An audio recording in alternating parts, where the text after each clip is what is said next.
거칠은 광야와 같은 인생길 걸어갈 때도 주님 찬양해. 모든 축복 주신 주님 찬양하리. 어두운 날이 다가와도 난 외치리. 함께 고백합시다. 주 이름 찬양. 주 이름 찬양. 풍요의 강물 흐르는 묘한 땅에 살 때에 주님 찬양해. 주 이름 찬양. 주 이름 찬양. 거칠은 광야와 같은 인생길 걸어갈 때도 주님 찬양해. 아멘. 고백합시다. 모든 축복 주신 주님 찬양하리. 내 삶에 어떤 날이 다가와도 나 외치리. 주의 이름을 찬양해.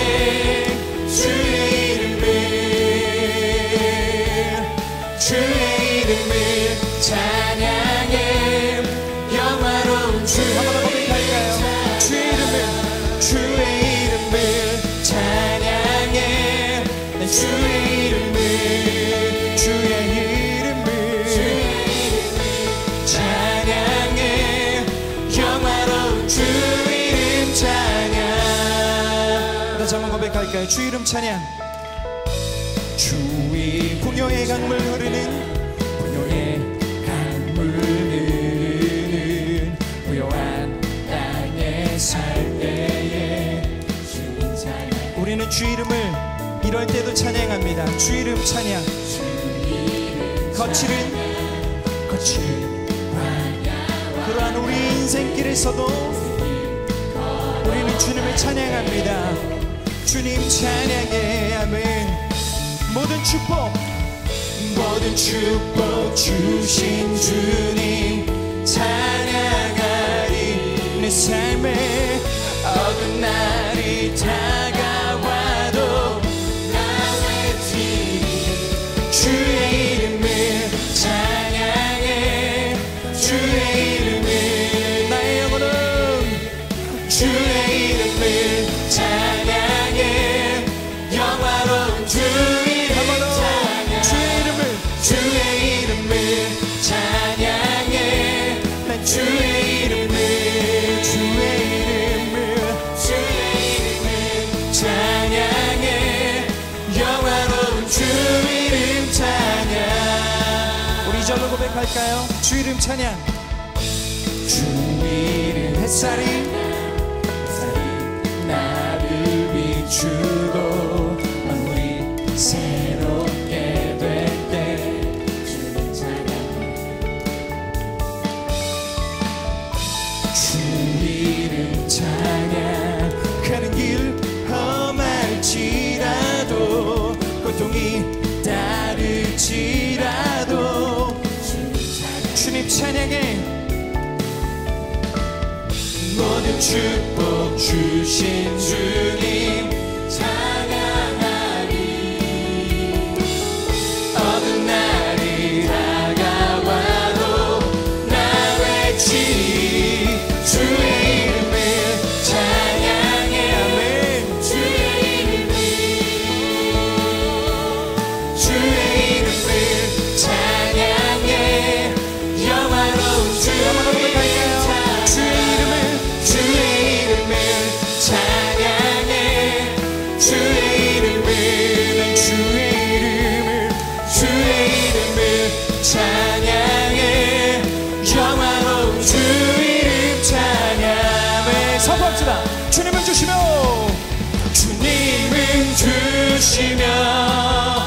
주님은 찾으시네.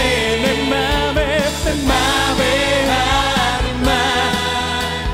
다시 한번 선포하며 고백합시다. 주님은 주시며 주님은 찾으시네.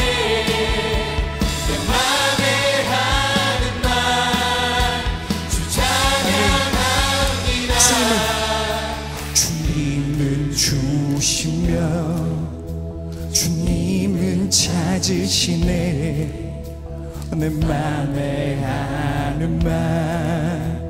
우리의 고백되기를 소망하며 다시 한번 고백합시다. 주님은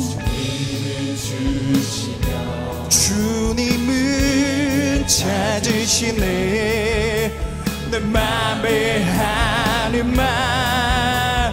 주 찬양합니다. 아멘. 주의 이름을 찬양해. 주의 이름을 찬양해. 영화로운 주 이름. 우리 마지막으로 한번 주의 이름을 찬양해. 주의 이름을 찬양해. 영화로운 주 이름 찬양. 주님 앞에 영광 받게 올려드립시다. 예수 영광의 소망. 예수 우리의 위로자. 주는 온 땅에 영원한 소망. 고백합시다. 예수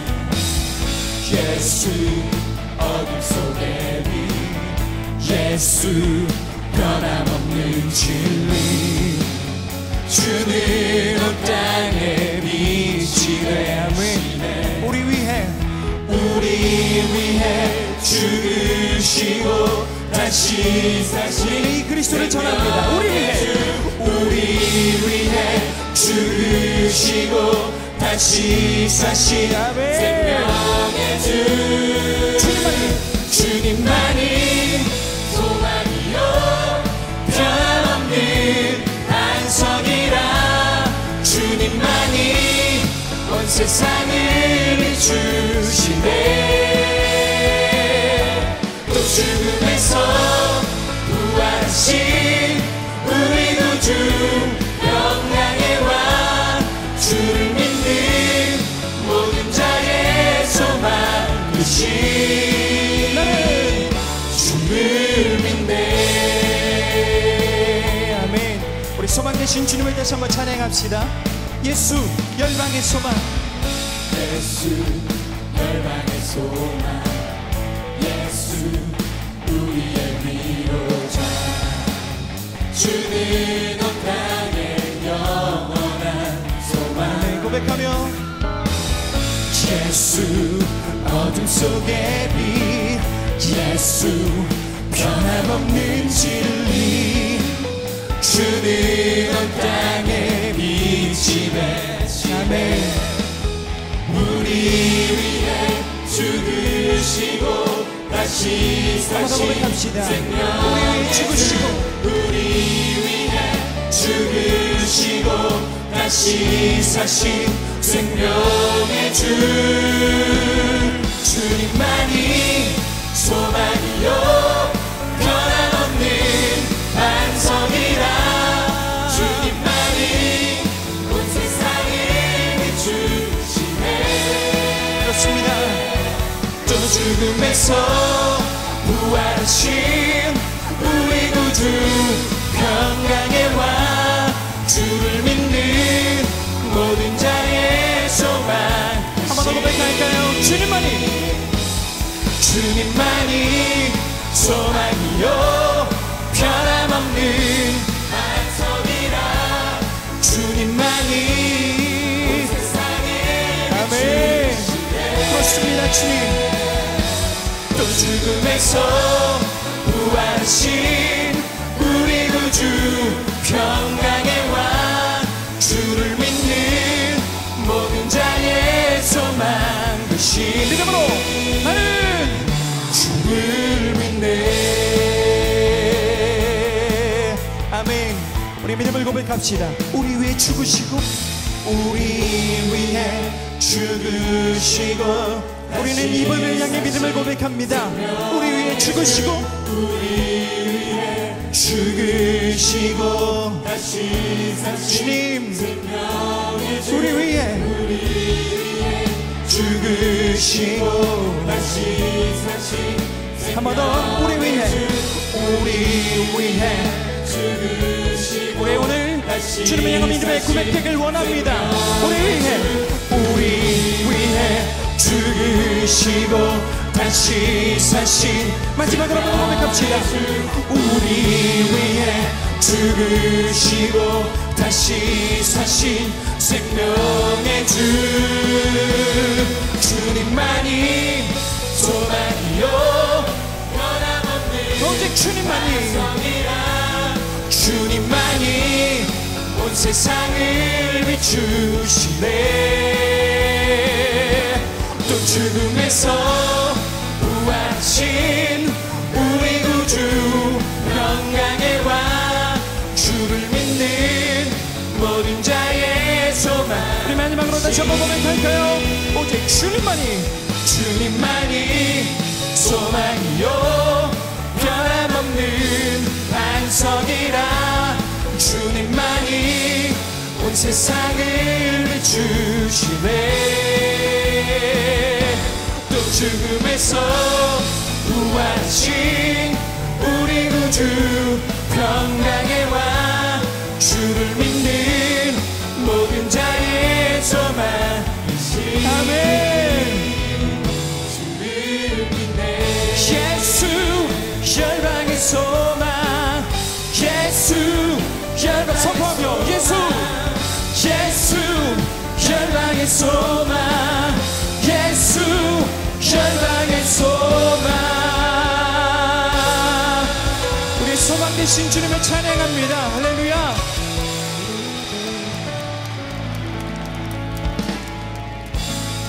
아멘. 정말로 예수 그리스도께서 저와 여러분들의 소망 되시는 줄 믿습니다. 오늘 그분을 향해 우리는 예배합니다. 우리의 만족과 유익이 아닌 우리의 소망 되시는 주님이 만족하시는 예배를 우리는 드립니다. 소망하십시오. 주님 이곳에 찾아오셔서 우리 예배를 받아주십시오. 나의 예배를, 우리 사부 예배를 기쁘게 받아주십시오. 좌정하셔서 우리를 다스리소서. 우리 믿음의 고백으로 계속해서 주님을 찬양하며 나아갑시다. 우리 함께 고백합시다. 예수 우리 왕이요 예수 우리 왕이여 이곳에 오소서. 보좌로 주여 임하사 찬양을 받아 주소서. 주님을 찬양하오니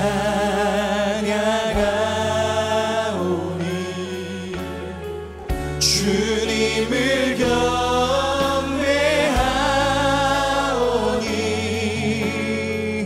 왕이신 예수여 오셔서 좌정하사 다스리소서.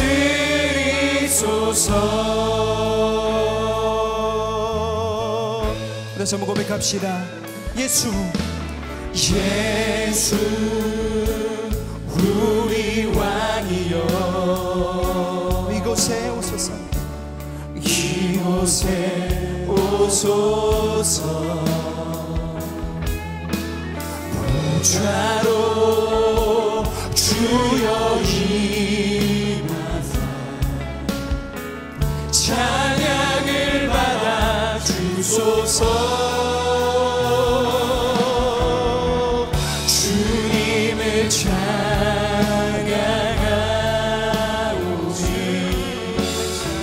주님을 경배하오니 왕이신 예수여 오셔서 좌정하사 다스리소서. 주님을 찬양하오니 주님을 주님 이 시간 우리는 주님을 찬양하며 주님을 경배합니다. 주님을 경배하오니 왕이신 예수여 오셔서 좌정하사 다스리. 한번 고백하며 찬양합시다. 주님을 찬양하오니 주님을 찬양하오니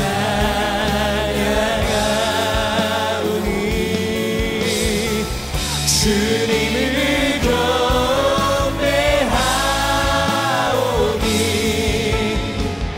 왕이신 예수여 오셔서 좌정하사 주님 좌정하사 다스리소서 좌정하사 주님 이곳에 좌정하셔서 다스리소서 좌정하사 주님을 예배하며 주님을 경배하는 자리 가운데 좌정하사 다스리소서 다시 한번 고백하며 좌정하사 다시 마지막으로 고백합시다. 간구하며 좌정하사 다스리소서.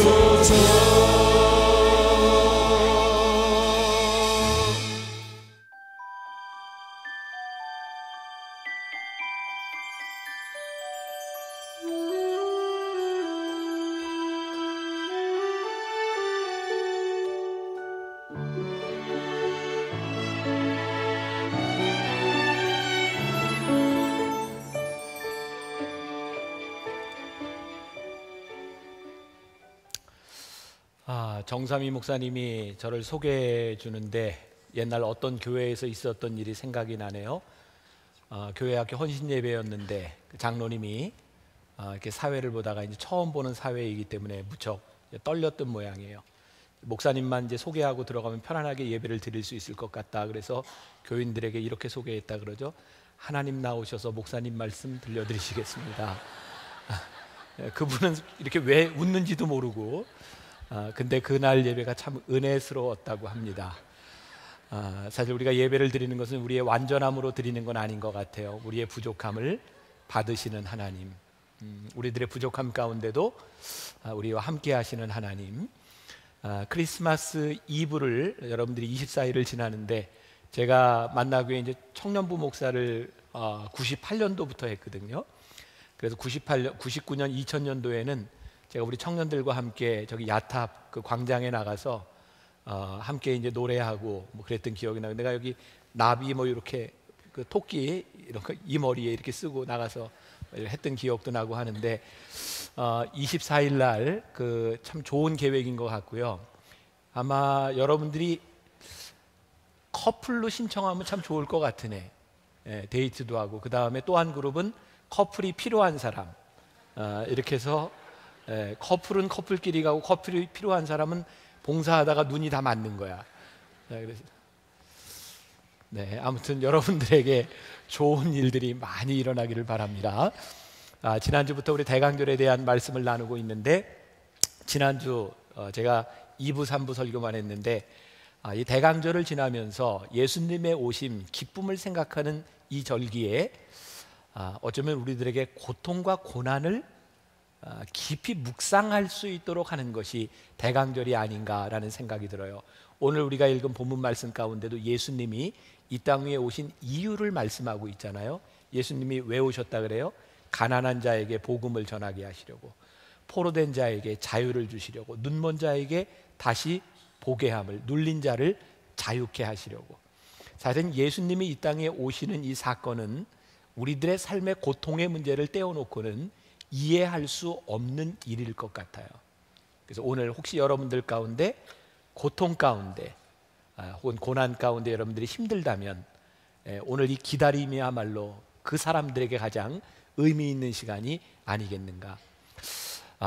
우리들 가운데 종종 이런 생각이 듭니다. 하나님의 선하심을 의심할 때 언젠가요? 나에게 원치 않는 그런 고난의 순간들이 다가올 때, 여러분들의 인생이 여러분들의 계획대로 되지 않을 때 정말 하나님은 선하신가라는 의심이 들기 시작합니다. 하나님의 선하심에 의심이 들기 시작할 때 우리 안에 하나님은, 예수님은 더 이상 주님이 아니십니다. 예수님이 내 삶의 주인이라고 하는 것은 내 삶의 모든 부분들을 전폭적으로 하나님 앞에 의지한다는 것인데, 더 이상 선하지 않다라고 느껴진다면 그분은 우리에게 더 이상 주님이 아닐 수도 있을 것 같아요. 페리 노블이라고 하는 목사님이 쓴 삶의 어떤 순간에도 하나님, 이라는 책에 보면 이런 글이 나옵니다. 들어보세요. 예전에 하나님의 선하심을 의심할 때 나는 이렇게 저렇게 해야 한다는 식으로 하나님을 가르치려 드렸다. 이것이 문제였다. 나는 상황을 이렇게 바꾸고 고통을 이렇게 줄이고 싶은데 하나님이 이렇게 해주시지 않을 때는 원망이 생겼다. 하지만 시간이 지날수록 하나님을 가르치려 드는 것이 얼마나 오만한 짓인지를 깨달았다. 나는 영화 스타워즈의 골수 팬이다.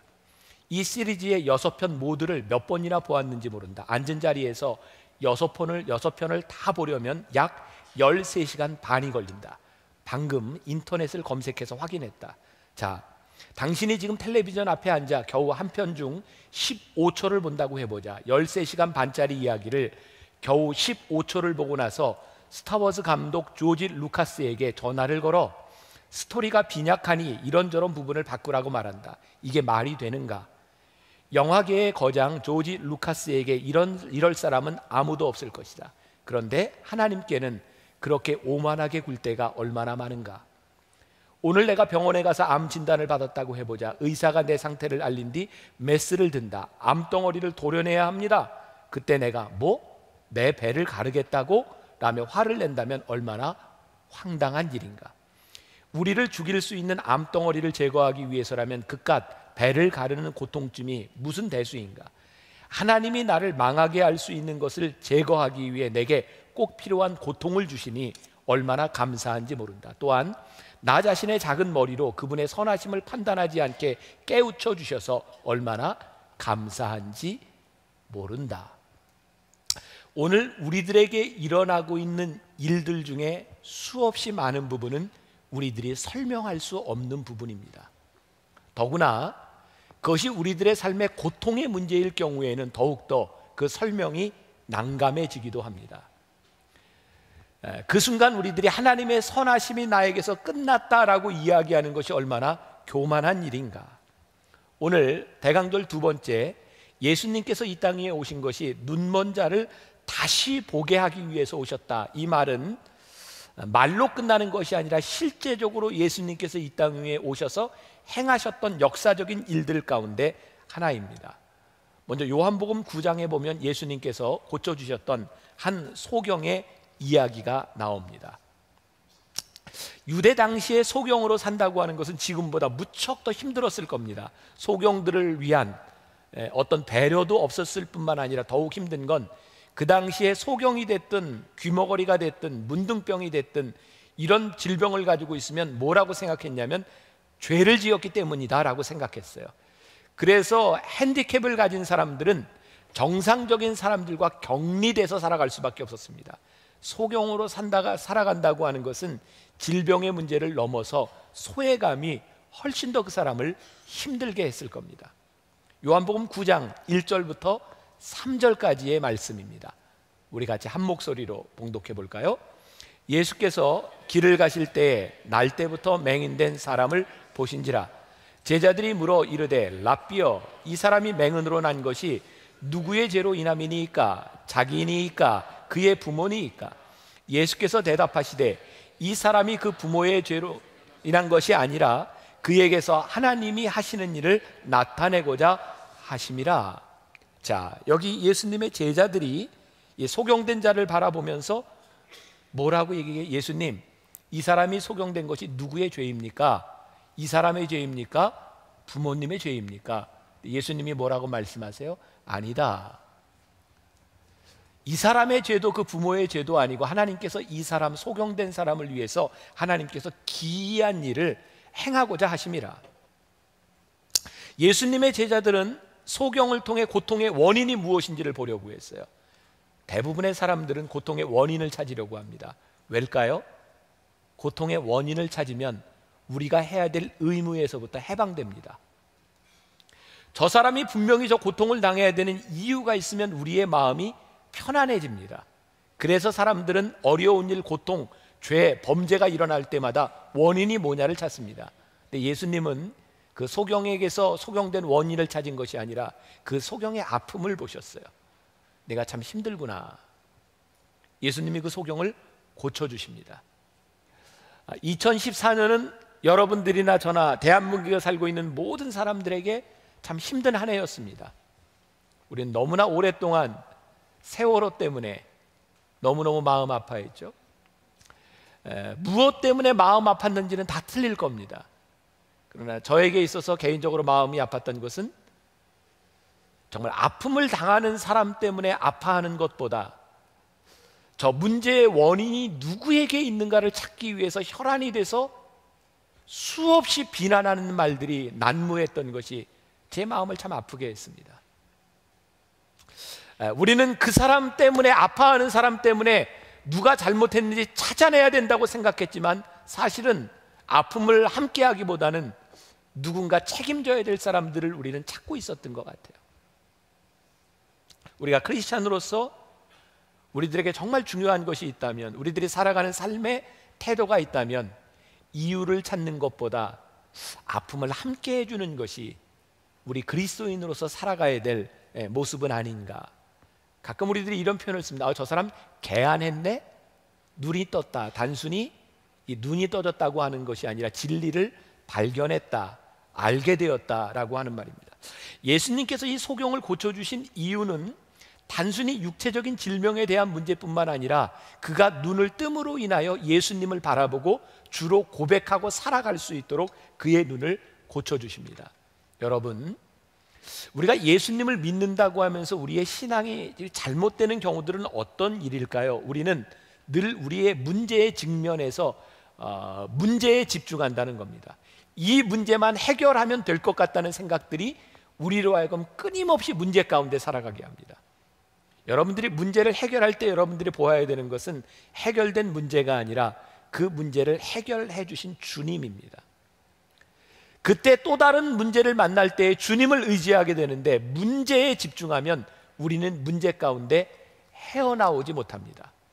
오늘 눈먼 자를 뜨게 하신 우리 주님께서 이 대강절에 우리들에게 주시는 말씀은 너희들의 눈이 띄어져 너희들의 문제 가운데서 나를 보아라 라고 하는 말씀일 것 같아요. 바리새인들은 이 소경의 눈이 띄어졌음에도 불구하고 전혀 기뻐하지 않습니다. 그들은 늘 문제의 원인을 찾아내려고 하는 사람이었고 그는 주님이 오셨으나 주님 앞에서 변화되려고 하지 않았던 사람이기 때문입니다. 예수님이 이 땅에 오셔서 여러분들의 삶을 바꿔놓지 않는 이상 우리들은 문제 가운데 늘 불평, 문제가 우리를 짓누를 수밖에 없습니다. 다시 보게 한다라고 하는 이 말씀 가운데 우리 주님은 우리들의 삶에 일어날 의지적 변화에 대해서 말씀하고 있습니다. 여러분, 기독교는 변화의 종교입니다. 어떤 변화일까요?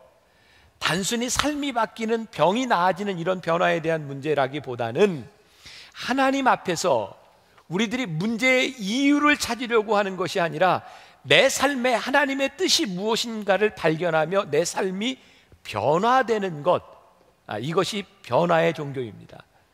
여러분, 요한복음 9장에 나오는 바리새인들과 예수님의 제자들이 저 사람의 맹인됨이 누구의 죄 때문입니까? 라고 했던 것처럼 수없이 많은 종교들은, 특히 불교와 같은 윤회설을 이야기하는 그런 종교들은 변화되기보다는 순응합니다. 왜일까요? 윤회설을 믿기 때문입니다. 저 사람이 지금 이렇게 잘못된 것은 전생에 잘못 살았기 때문이야. 잘못에 대한 책임이 없는 겁니다. 우리가 하나님을 믿으며 우리들의 삶을 다이나믹하게, 우리들의 삶을 적극적으로 만드는 것은 하나님 앞에서 우리들의 삶을 변화시키려고 하는 의지들이 있기 때문에 복음이 파워풀하게 우리들 가운데서 일어나는 일이죠. 여러분, 지금 제가 하는 이야기를 잘 들으십시오. 집중해서 지금 하는 이야기, 이전 것은 다 잊어버려도 괜찮아요. 우리는 하나님을 믿으면서 우리들에게 고통이 찾아올 때, 부끄러운 일들을 당할 때, 수치를 당할 때 우리는 이런 부분들을 감추려고 하는 경향들이 참 많습니다. 오늘 제가 1부, 2부, 3부 때도 그런 이야기를, 우리 교회 연세든 두 분을 생각하며 제가 어렸을 때부터 내 모습을 보아오셨고 나에게 너무너무 잘해주셨던 신실한 두 분이 지금 너무나 어려운 일을 당했어요. 연락이 되지를 않아요. 제가 어렵게 전화번호를 알았어요. 이렇게 추운데 두 분 너무 힘드시지 않아요? 필요한 일이 있으면 저한테 말씀해 주세요. 제가 도울 수 있도록. 연락이 안 와요. 제가 왜 그럴까? 평생을 신앙생활을 하면서 그분들이 어려움에 처했을 때 그분들이 너무너무 수치스러운 거예요. 이런 생각이 들었는지 몰라. 내가 혹시 신앙생활을 잘못한 거 아니야? 내가 하나님을 믿으며 이렇게 열심히 살아왔는데 내가 이런 어려움을 당하는 걸 보며 사람들이 나에게 손가락질하지 않을까? 그래서 그 어려운 일들을 드러내는 게 너무너무 힘든 거예요. 여러분들 세대는 잘 모르겠어요. 특히 우리 교회 중직자들 중에 암 수술을 하고 어려운 수술을 하면서 아무에게도 알리지 않는 분들이 있어요. 아무에게도 얘기하지 마세요. 창피해요. 왜? 내가 이렇게 오랫동안 신앙생활을 했는데 내가 이런 병에 걸리는 것이 이거 너무너무 창피하고 부끄럽다는 거예요. 제가 며칠 전 페이스북에 그런 글을 썼습니다. 저주의 감옥에 갇히다. 우리들에게 일어나는 고통과 질병의 이런 문제들이 정말 저주라면 우리는 저주의 감옥에 갇혀 있는 사람. 예수님께서 이 땅 위에 오신 것은 더 이상 질병과 가난에 대한 문제가 저주가 아니라는 거예요. 하나님께서는 그것에서부터 우리를 해방시키려고 하는 것이지 저주의 감옥 속에 우리를 가둬놓으려고 우리를 부르신 게 아니라는 거예요. 반대로 이런 경우도 있어요. 신앙생활하면서 그런 경우들 많이 보죠. 여러분들, 나는 진짜 잘못하지 않았는데 나를 너무너무 힘들게 하던 우리 회사의 직장 상사, 회사에서 잘렸어. 여러분 어떤 생각이 들어요? 역시 하나님은 살아계셔. 하나님이 알아서 손 대시네. 이런 말들 우리 너무 쉽게 하지 않아요? 우리를 너무너무 힘들게 하던 불의한 사람이 교통사고로 세상을 떠났어요. 하나님이 알아서 심판하셨나 봐. 이런 생각들이 우리들에게 들지 않나요? 여러분들은 그런 이야기 너무 많이 들어봤을 거예요. 교회에서 분쟁이 나고 목사님을 너무너무 힘들게 하던 교인이 잘못됐어요. 죽었어요. 거봐, 목사님에게 잘못했더니 저렇게 됐잖아. 우리가 너무너무 큰 죄를 짓는다는 생각이 들어요. 아니, 목사한테 잘못해도 저렇게 죽으면 하나님께 잘못한 우리 중에 살아있을 수 있는 사람이 누가 있어? 여러분들에게 있는 고통과 질병의 문제뿐만 아니라 누군가에게 일어나는 질병과 고통의 문제 역시 물론 죄로 인하여 자기의 잘못으로 인하여 고통을 당할 수 있지만 우리가 모든 고통을 저주로 생각한다면, 질병을 저주로 생각한다면 이것은 우리가 뭔가를 잘못 생각하고 있는 것이다. 우리의 고통과 질병, 눈먼 그 저주에서부터 자유케 하시려고 우리 주님이 이 땅 위에 오셔서 소경을 고쳐주셨어요. 내가 눈이 보이지 않는 것은 내 죄도 내 부모의 죄도 아니니라. 너를 통해 하나님께서 기이한 일을 보이실 것이다. 필립 얀시가 그의 책에서 오늘 여러분들이 요거 하나 기억하고 가면 됩니다. 고통의 속량이라고 하는 말을 썼습니다. 고통의 속량, 이런 말이에요. 지난주에도 이야기했던 것처럼 하나님께서 선을 이루시기 위해서 우리들에게 고통을 주시지 않습니다. 우리가 조심해야 될 말입니다. 예를 들어서 문창극 씨가 이야기했던 그게 오해됐던 말 중에 하나가 그런 거죠. 6.25, 일제강점 이런 것들이 하나님의 뜻이다, 이렇게 쉽게 이야기할 수 없는 겁니다. 하나님이 우리들에게 해방을 주셨는데 우리 민족이 그것을 잘 관리하지 못함으로 인하여 6.25의 아픔을 겪었고, 그 아픔을 겪고 난 후에 우리들이 깨닫게 되는 거예요. 이 아픔을 통해서도 하나님의 뜻이 있으시구나. 하나님이 전쟁을 허락하시거나 하나님께서 일제 강점기를 허락하신 것이 아니라 잘못 살았던 우리들의 고통 가운데서도 우리는 하나님의 뜻을 발견할 수 있다는 거예요.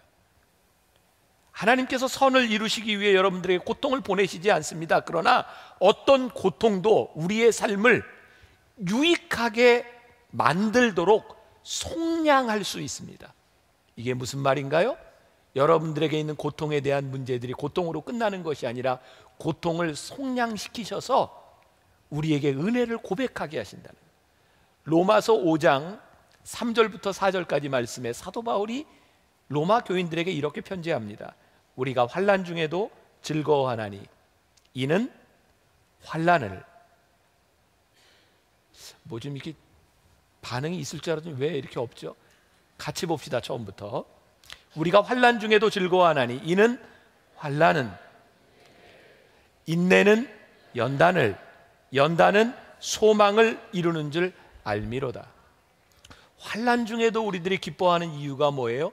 환난이 환난으로 끝나는 것이 아니라 그 가운데서 인내를 배우고 인내가 연단을, 연단이 우리들에게 소망을 주는 것을 깨달을 때 환난이 속량되었어요.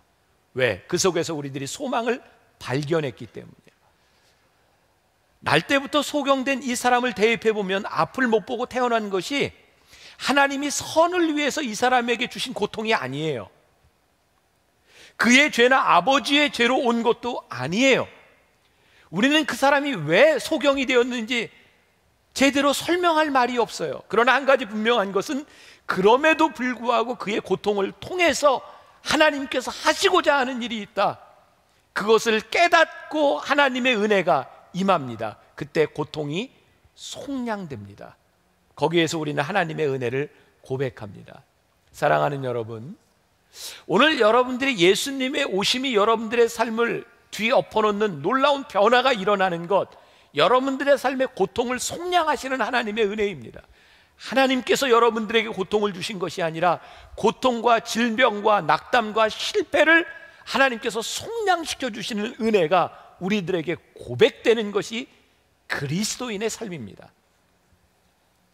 제가 말씀을 준비하며 읽었던 이야기를 하나 읽어드릴게요. 제럴드 시처라고 하는 사람의 이야기입니다. 그는 대학 교수였고 오래전 아이다호의 시골 지역에서 가족을 태운 승합차를 몰고 가다 사고를 당했습니다.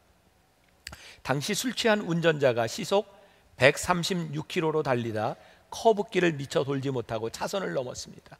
충돌 후 제럴드는 인공호흡을 시도했지만 그의 눈앞에서 아내와 어머니 그리고 4살짜리 딸이 숨을 거뒀습니다. 한꺼번에 3대를 잃었고 살아남은 그의 3자녀도 중상을 입었습니다. 그는 하나님 앞에서 울다라는 책을 쓰면서 자신이 당한 슬픔을 이야기합니다. 사고 후에 직장을 다니며 자녀를 키우는 것이 얼마나 힘들었는지, 하지만 그 어려움을 어떻게 이겨나갔는지 그는 이렇게 말합니다. 지금도 기억난다. 매일 밤 나는 의자에 몸을 축 늘어뜨리고 앉아 있었다. 그때는 지치고 괴로워서 과연 그 다음 날을 살아갈 수 있을지 의문이었다. 아니, 다음 날을 살아가기를 원하고 있는지 나 자신에게 물었다. 자동차 사고에서 죽지 않고 살아남은 것이 형벌이라고 느껴졌다. 차라리 죽는 게 고통에서 해방되는 것이라는 생각이 들었다. 그렇게 20년이 지나고 제럴드는 두 번째 책 하나님의 은혜에서 그 사고로 자신의 인생이 어떻게 변화되었는지를 이야기한다.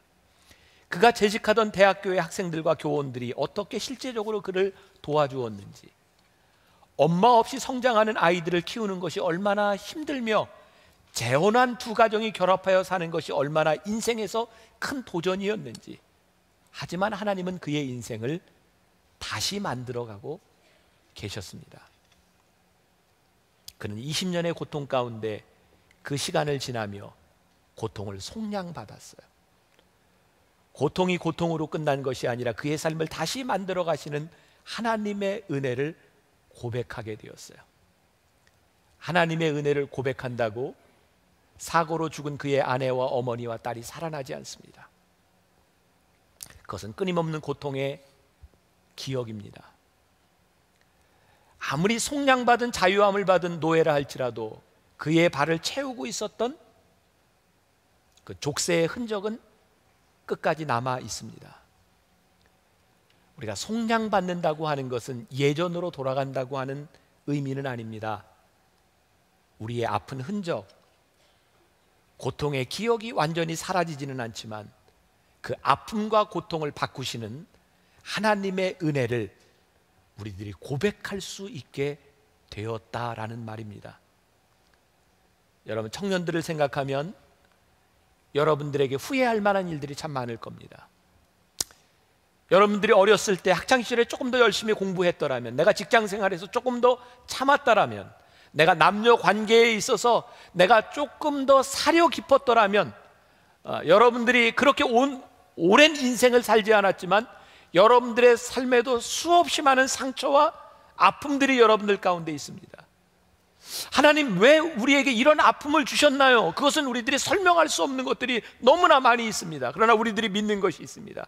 하나님께서 우리의 아픔을 속량시켜 주실 것이라는 사실입니다. 하나님께서 우리의 아픔 가운데 은혜를 고백하게 해 주실 것이라는 사실입니다. 그래서 우리들이 그 믿음 가운데 주님을 기다리는 거죠.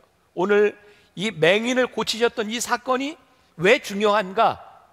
예수님께서 소경을 고치셨다는 그 소문이 사방에 퍼지기 시작합니다. 이제 다른 소경들이 주님을 기다리기 시작합니다. 여러분, 크리스마스가 우리들에게 복된 소식인 것은 지난 2000년 동안 예수님을 믿는 사람들의 삶을 바꿔놓으셨던 놀라운 하나님의 역사들이 우리들에게 기대가 되기 때문입니다.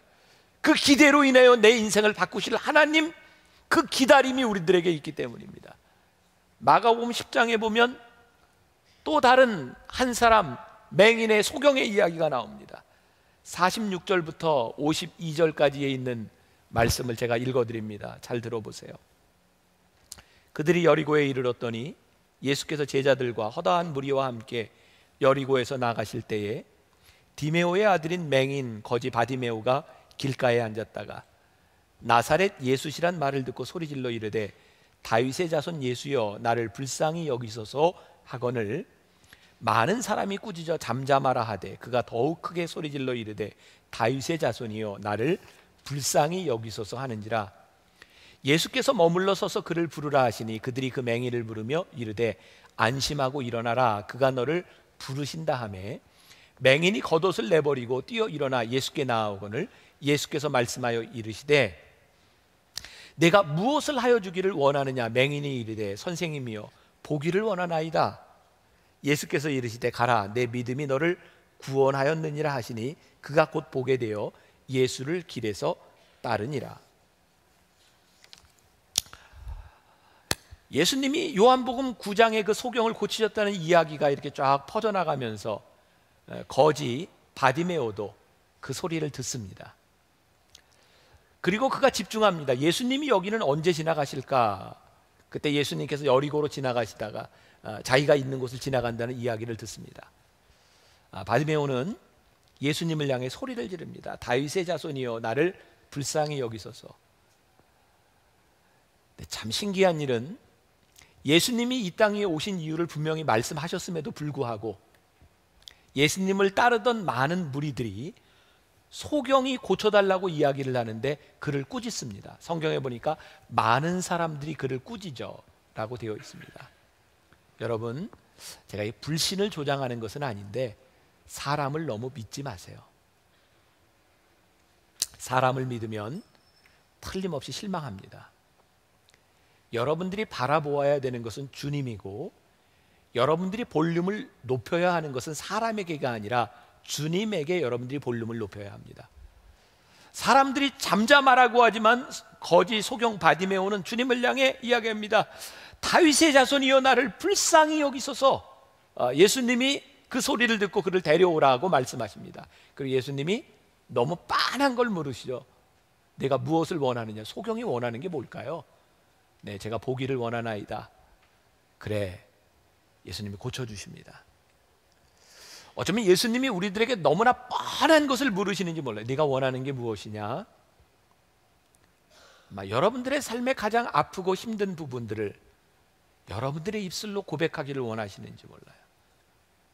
왜? 여러분들의 기다림이 간절한 만큼 여러분들은 소리내어 하나님께 간구할 것 같아요. 필립 얀시는 이런 말을 하죠. 고통 가운데 우리는 볼륨을 높이게 되고 그리고 하나님의 음성을 듣게 된다.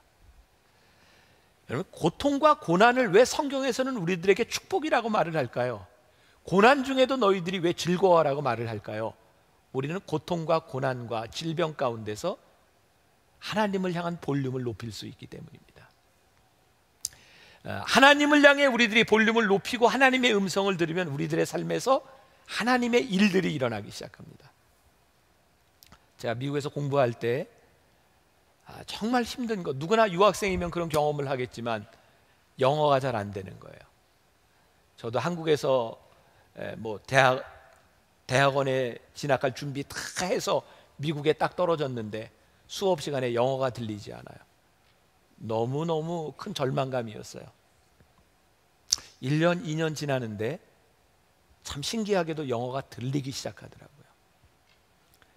영어가 들리기 전에는 말하는 걸 외워야 했습니다. 영어가 들리기 시작하면서부터는 들리는 말을 따라하게 되고 배우게 되더라고요. 아, 들려야 하는구나. 고통은 여러분들이 하나님의 음성을 들을 수 있는 가장 좋은 기회이기도 합니다. 무식하면 용감하다 이런 말 알죠? 제가 그런 사람이었어요. 미국에 간 지 1년밖에 되지 않았을 때 미국에서는 미국 목사가 되는 과정 가운데 CP라고 하는 과정이 있어요. Clinical Pastoral Education, 병원에서 이렇게 실습을 하는 과정입니다.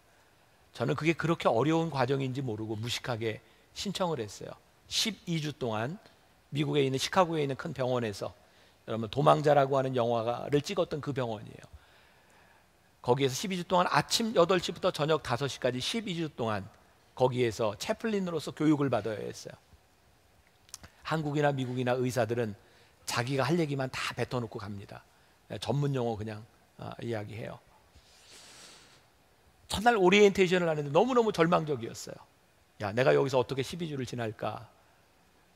그런데 이제 교육받는 사람들을 다 불러다가 여러 병동이 있는데 어느 병동에서 실습할 건지 자기가 선택하게 만들더라고요. 뭐 외과, 내과, 뭐 안병동, 뭐 여러 가지가 있어요. 쭉 보는데 뭐 저도 옛날에 뭐 라틴어를 하고 했으니까 대충 이렇게 다 아는 부서들이에요. 내가 찾던 것은 영어를 못하는 내가 할 수 있는 가장 적절한 부서가 어딜까? 말을 가능한 한 하지 않고 몸을 쓸 수 있는 부서가 어딜까? 근데 딱 하나가 떠올랐어요. 여러분들이 의학적인 상식이 조금이라도 있다면 정말 이러지 않았을 텐데, 어떤 파트였냐면 레이버 앤드 딜리버리 파트였어요. 레이버가 뭐예요? 노동하는 거잖아요. 딜리버리 배달하는 거. 이거 내가 할 수 있는 파트다. 그리고 지원을 해서 갔어요. 레이버가 어떤 노동이냐면 산통입니다. 딜리버리는 물건을 배달하는 게 아니라 애가 나오는 게 딜리버리예요. 산부인과를 제가 지원한 거예요. 영어도 못하는데 그 시카고 그 병원은 정말 매일 총 맞아 죽거나 총 맞아 들어오는 사람들이 있는 곳이고, 다운타운에 있는 그 병원에는 10대 미혼모들과 마약을 하고 들어온 임산부들이 참 많았어요. 많은 10대 임산부들이 유산을 하거나 기형아를 사산하는 그런 병원이었어요. 영어를 못하는 나에겐 너무너무 힘든, 내가 어떻게 위로할 수도 없는 그런 부서였어요. 지금도 잊혀지지 않는 것 중에 하나가 10대 임산부들이 아이가 사산되거나 죽어서 나오잖아요. 죄책감에 참 많이 시달려요. 거기는 미국적인 그 기독교적인 문화를 가지고 있기 때문에 죄책감이 들 때면 채플린에게 많이 의지를 합니다. 20여 주가 지나서 기형아로 죽어서 나온 아이 저한테 갖다 주면서 목사님 기도해 주세요. 블레싱을 해달래요. 제가 지금도 그 기형아의 머리 위에 손을 얹을 그 물컹했던 그 느낌, 그 피 묻은 느낌, 제가 그 시간들을 참 많이 이렇게 지나갔어요. 저를 슈퍼바이징 하던 목사님이 저에게 이렇게 얘기를 했어요. 아이를 잃은 산모 앞에서 절대 이런 말을 하지 마세요. 하나님의 뜻이 있겠지요. 나중에 하늘나라에서 만나겠지요. 이런 말 하지 마세요. 지금 죽어있는 자식을 바라보며 어떻게 하나님의 뜻을 이야기합니까? 제가 한국 문화하고는 참 다르다고 생각했던 것 중에 하나, 아이가 유산되잖아요, 죽잖아요. 그 병원에서는 죽은 아이의 사진을 찍어서 산모에게 보여주라고 합니다. 어떻게 이렇게 잔인하게 할 수 있나요? 그때 저에게 슈퍼바이저가 이렇게 말을 했어요. 고통은 외면하는 것이 아닙니다. 고통은 직면해야 되는 것이고 고통은 이겨야 되는 것입니다. 나에게 제일 힘들었던 케이스가 있어요. 14년 동안 정말 신실하게 기도하며 아이를 달라고 기도했던 부부에게 아이가 생겼어요. 아이가 생겼다는 그 소식을 듣고부터 이 여자는 매일 성경을 보고 매일 기도하며 아이를 위해 그렇게 태교를 했어요. 그 아이가 죽어서 나왔어요. 내가 무슨 말로 위로를 할 수 있습니까? 지금도 그렇고 그때도 영어로 기도한다는 건 너무너무 힘든 일입니다. 제가 케이스별로 기도문을 다 써가지고 다녔어요. 근데 그 산모 앞에서 내가 도저히 그 기도문을 읽을 수가 없었어요. 제가 이렇게 얘기했습니다. 제가 물론 영어로 얘기했어요. 그때 한국에서 온 목사인데 내가 기도문을 못 읽겠어요. 제가 한국말로 기도해도 되겠습니까? 그리고 그 여자를 붙들고 기도했어요. 함께 울었어요. 그리고 내가 깨달은 게 있습니다. 말이 통하거나 통하지 않거나의 문제가 아니구나. 내가 같이 이 여인과 아파해 주는 마음, 그것이 필요하구나. 우리들에게는 이해할 수 없는 고통의 순간들이 참 많이 있습니다. 우리는 너무 쉽게 얘기합니다. 하나님의 뜻이지요. 아니요. 여러분들의 고통이 하나님의 뜻이 아닙니다. 여러분들의 고통이 속량되는 것이 하나님의 뜻입니다. 여러분들의 아픔으로 여러분들이 끝나는 것, 여러분들의 아픔을 외면하는 것이 하나님의 뜻이 아닙니다. 환난 가운데 인내하고 연단받고 소망을 가지고 여러분들을 속량하시는 하나님의 은혜를 여러분들이 고백할 수 있을 때, 우리가 다윗의 자손이여 나를 불쌍히 여기소서. 나에게 왜 이런 문제가 있는지 나는 알지 못합니다. 내가 설명할 수 없습니다. 그러나 다윗의 자손이여 나를 불쌍히 여기소서. 그것이 우리들이 주님을 기다리는 마음이고, 누군가의 눈을 뜨게 하셨던 주님께서 오늘 우리들에게도 소망이 되는 이유입니다. 오늘 여기 있는 우리 만청에, 우리 만나교회 믿음의 성도들, 아무도 고통과 질병과 문제를 가지지 않은 사람은 아무도 없습니다. 그러나 하나님께서 여러분들을 속량시켜 주실 것입니다. 하나님의 은혜를 고백하게 될 것입니다.